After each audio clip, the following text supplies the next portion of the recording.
उसकी वाइफ भी उतरती है। करण कहता है ये है मेरा गाँव और ये है मेरे पुरखों की ज़मीन, ये मेरे दादा ने बनाया हुआ घर है।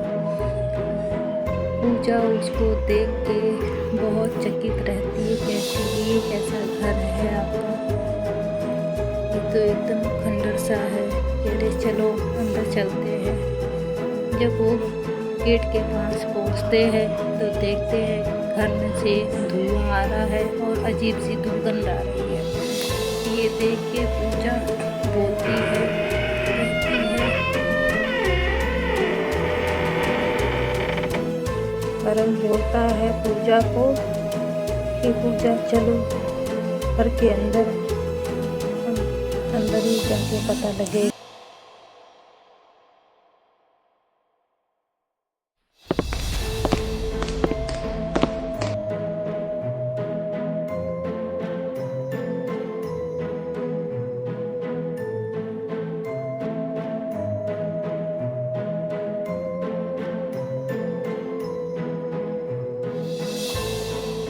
करण यहाँ बोलता है अरे तुम शांत करो, मैं देखता हूँ तुम कौन हो तांत्रिक, यहाँ मेरे घर में क्या कर रही हो। तांत्रिक बोलती है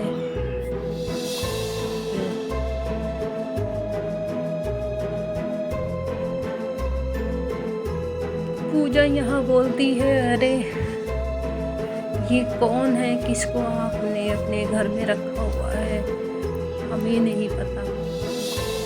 यहाँ करण बोलता है कि कोई बात नहीं, मैं देखता हूँ तो पुलिस को बुलाता हूँ।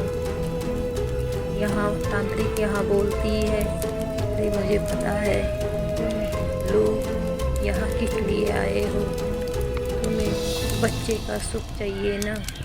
ये सुनते ही करण बोलता है तुम्हें कैसे पता। यहाँ पूजा बोलती है अरे पूजा और करण दोनों देखते हैं। यह तांत्रिक बोलती है मैं तुम्हें बच्चे का सुख दूंगी, तुम्हें बच्चा चाहिए, तुम इतने साल से भटक रहे हो, तुम चिंता मत करो। ये सुनते ही करण कहता है अरे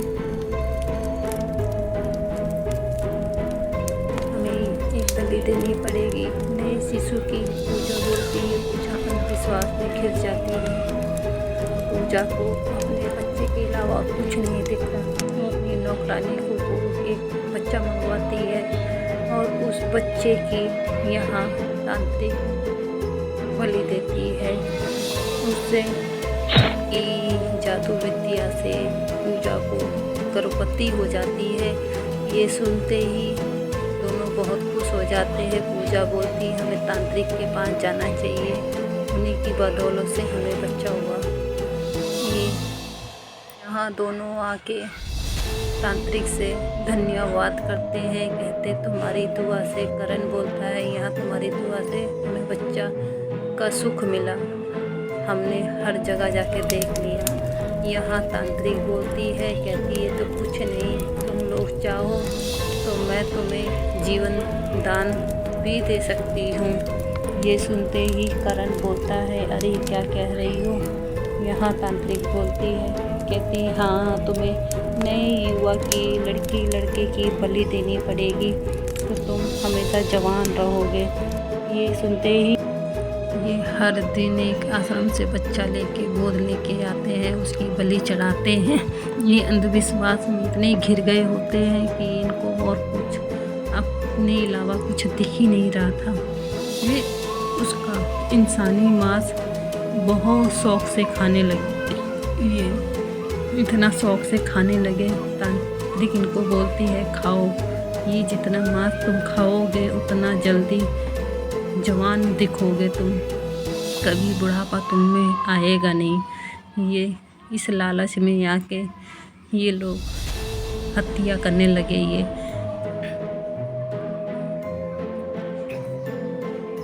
नौकरानी एक बच्चे को लेके आती थी, उसकी बलि चढ़ाते थे।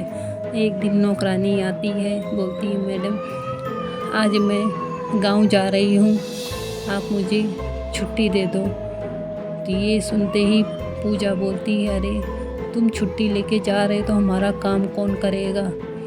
ये सुनते ही कहती है, मैडम जाना ज़रूरी है। यहाँ करण बोलता है, इसको जाने दो, या तो हम दोनों मिलके इसकी बलि दे दें। हमारा प्लान इसको पता है। ये दवाई लेके बेहोशी वाली गाड़ी में इसको सुंघा देना जिससे बेहोश हो जाए। चलो। पूजा बोलती है, अरे चलो, तुम्हें हम अपनी गाड़ी में आपके घर छोड़ देते हैं। ये ले जाके जा रहे थे, इसका मुंह दबा दिया, बेहोश हो गई। बेहोश होके उसको ले उसकी बलि चढ़ा दी।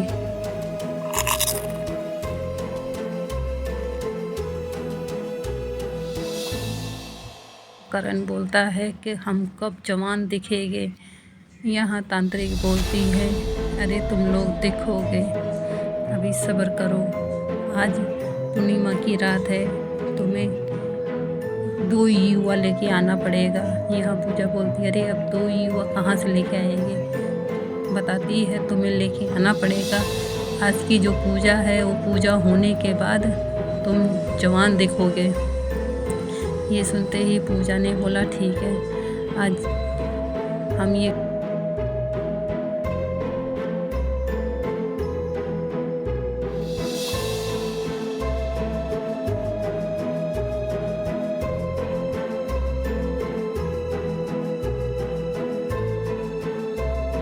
जंगल पहुंचते हैं।